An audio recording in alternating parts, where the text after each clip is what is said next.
Соңғы уақытта желіні шулатқан оқыс оқиғалар кең етек алып келеді.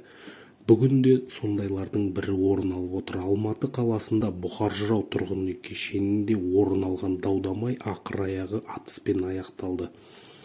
Бұдан бөлек атыс шығарған кісі 17-ші қабаттан секіріп кеткенін соңында көресіздер. Ендеше дау неден басталған? Даудың барлығы сыртқа шығарылған дивандардан басталған деседі. Бір-бірімен сөзге келмей қалған сол үйдің күзетшісі мен және 16-шы қабаттың тұрғыны арасындағы дау-дамай өрши келе атысқа ұласқан.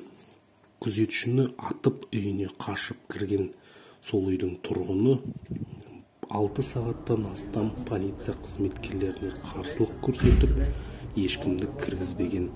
Көршілерінің айтуынша аталмыш тұрғын бұдан бұрында подъезде оқ атқан көрінеді.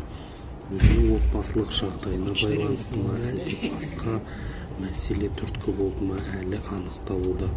Десе де, осындай көп қабатты тұрғын үйде қарулы және психикалық жағдайы тұрғылықты емес кісінің тұруы бұл өте қорқынышты жағдай. Сонымен ұзақ уақытқа созылған келіссөздер нәтижелеріне ақыры бір полиция қызметкерін жаралағандықтан полиция үйді басып алуға шешім қабылдады. Алайда бұған жеткізбей қорыққандықтан ба, манағы тұрғын терезеден қарумен бірге секіріп мерт болған. Сюда можно потише?